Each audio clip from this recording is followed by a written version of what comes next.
Maidstone, England, February 23, 1530. The sky dawned gray over the small town in Kent County. A crowd began to gather in the central square, where a wooden stake had been erected overnight. Around it, soldiers methodically stacked bundles of wood. The air was heavy with tension and morbid expectation. Henry VIII's England was about to witness another execution for heresy. In the distance, a group of guards appeared escorting a chained man. Thomas Hitton walked with difficulty, his body weakened by months of confinement and torture in the prison dungeons. His eyes, however, maintained an intense glow of unwavering conviction. As they led him to the center of the square, the crowd fell silent, some out of respect, others out of simple morbid curiosity. "Here comes the heretic," someone shouted from the crowd, "the traitor who conspires against our faith." But who was this man who would face one of the cruelest deaths prescribed by English law? What had he done to deserve such a fate? Thomas Hitton's story began far away, in Norfolk, eastern England, where he was born and received his religious education. Ordained as a priest in an era when the Catholic Church dominated all aspects of life, Hitton was an unlikely figure for the role of revolutionary. Europe was then experiencing the first tremors of what would become known as the Protestant Reformation. In Germany, Martin Luther had posted his 95 Theses in 1517, openly challenging the Pope's authority. His writings, thanks to the newly invented printing press, crossed borders and reached the isolated British Isle. In England, King Henry VIII faced his own conflict with Rome. After nearly 20 years married to Catherine of Aragon, who had failed to give him the male heir he so desired, the monarch was determined to annul his marriage to wed Anne Boleyn. The Pope, pressured by Catherine's nephew, the powerful Emperor Charles V, refused to grant the annulment. Frustrated, Henry began to question papal authority over the English Church. However, this did not mean he sympathized with Protestant reformers. On the contrary, the king had even written a treatise against Luther's ideas, Defense of the Seven Sacraments, which earned him the title Defender of the Faith, bestowed by Pope Leo X in 1521. It was in this dangerous environment that Thomas Hitton encountered the revolutionary ideas of William Tyndale, a brilliant scholar and linguist who had dared to translate the Bible into English. At the time, this was not merely an academic project. It was an act of open rebellion. The Catholic Church considered heretical the idea that common people could read the scriptures on their own, without the intermediation and interpretation of priests. Tyndale, persecuted in England, had fled to continental Europe, where he continued his translation work. His words resonated powerfully with Hitton. "If God spares my life, ere many years, I will cause a boy that driveth the plough to know more of the Scripture than many priests do." Around 1528, convinced of the truth of these reformist ideas, Hitton decided to abandon his parish and depart for the Netherlands, joining Tyndale and other English exiles. In Antwerp, a bustling port where merchants from all over Europe met, he became part of a clandestine network that smuggled forbidden texts into England, English Bibles, theological treatises, and other works considered heretical by the authorities. In 1529, Hitton embarked on his fatal mission back to England. His task, to contact secret supporters of the reformist cause and organize the distribution of the Psalter, Book of Psalms, recently translated into English by George Joy. For Hitton, this was not conspiracy or treason, but a divine mission, to bring God's word to the people in their own language. For weeks he traveled in disguise through the English countryside, meeting with sympathizers in taverns, private residences, and even in churches after nightfall. He carried with him coded letters from the exiles and instructions on how to obtain and distribute the forbidden texts that would be smuggled in. His mission was almost complete when, in January 1530, as he approached Gravesend to board a ship back to the continent, he was stopped by Thomas Swainsland, an officer in the service of the Archbishop of Canterbury, William Warham. His disguise had failed. Upon searching him, they found the incriminating letters. Hitton was immediately arrested and taken for interrogation. What followed was a period of ordeal. Brought before the elderly Archbishop Warham and the feared Bishop John Fisher, Hitton was subjected to exhaustive interrogations about his beliefs and connections. Even under torture, he refused to renounce his faith or betray his collaborators.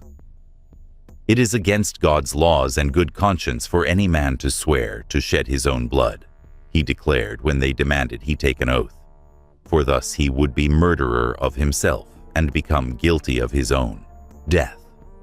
His heresies were multiple in the eyes of the Church. He believed the Bible should be available in English. He denied the Pope's supreme authority. He argued that baptism would be much better if it were spoken in English. And, most serious of all, he preached the doctrine of justification by faith, the idea that salvation came directly from God, without need for ecclesiastical intermediaries or the purchase of indulgences. Hitton's interrogation attracted the attention of Sir Thomas More, recently appointed Chancellor of England after Cardinal Wolsey's fall from grace. More, author of the famous Utopia, was also a fervent Catholic and relentless persecutor of heretics. He personally followed the case, determined to make an example of Hitton for all who dared challenge the established religious order. "This man is not only a heretic, but a corrupter of souls," More declared after one of the interrogations. "He seeks to poison the people with false doctrines, more dangerous than any bodily poison." After weeks of interrogations and torture, Hitton was formally condemned for heresy by the ecclesiastical court. The sentence, death by burning, the punishment reserved for the most obstinate heretics. Thomas More, satisfied with the verdict, would later refer to Hitton as the stinking martyr of the devil in his polemical writings against Protestants. The day of execution had arrived. In Maidstone Square, Hitton was tied to the stake. A priest approached, offering him one last chance to recant and die reconciled with the Church. "Recant now, and your soul will be saved," the priest insisted. "Confess your errors and abandon the doctrines of Luther and Tyndale." But Hitton remained steadfast. According to accounts of the time, he responded, "I cannot renounce the truth I have found in the Scriptures.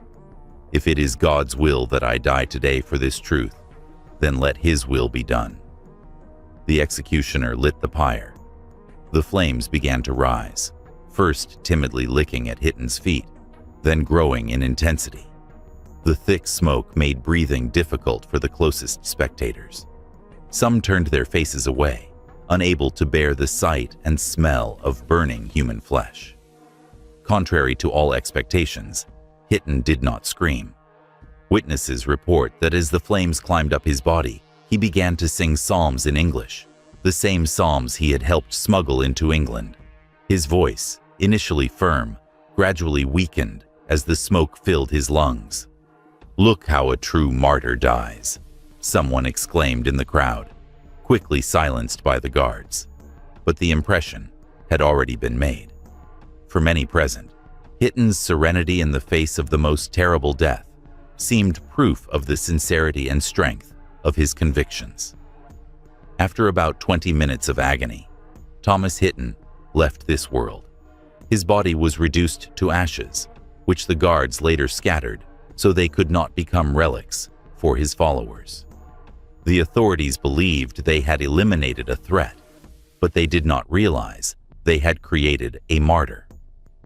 Hitton's death did not go unnoticed among the exiled reformers. A year after his execution, George Joy, the translator of the Psalter, included in his new prayer book the commemoration of St. Thomas Martyr on February 23rd. This act of defiance provoked the ire of Thomas More, who considered the unofficial canonization of a heretic an insult to the memory of his namesake saint, Thomas Becket. William Tyndale, writing about Christian martyrs, drew a direct line from the blood of Stephen, the first martyr, to the blood of Thomas Hitton, elevating him to the pantheon of those who died for the faith. What Thomas Hitton could not imagine was that his death would be just the beginning of a long sequence of martyrdoms for the sake of religion in England. Ironically, many of the men who condemned him would face equally tragic fates. John Fisher, the bishop who declared him a heretic, would himself be executed in 1535 for refusing to accept Henry VIII as supreme head of the Church of England. His severed head was displayed on London Bridge for 2 weeks before being thrown into the River Thames. Thomas More, the relentless chancellor who called him the Devil's Martyr, would follow the same path shortly after, also beheaded for treason for denying the king's religious supremacy. History, in its unpredictable turns, would transform the persecutors into martyrs of the Catholic faith. Both would later be canonized by the Church of Rome. Henry VIII himself, after definitively breaking with Rome in 1534, would initiate the dissolution of the monasteries, confiscating their properties and treasures. Although he maintained many aspects of Catholic doctrine, the monarch established a precedent of royal supremacy over the Church that would pave the way for future more radical reforms. William Tyndale, whose work had inspired Hitton, would be strangled and burned in Belgium in 1536 after being betrayed by an informant.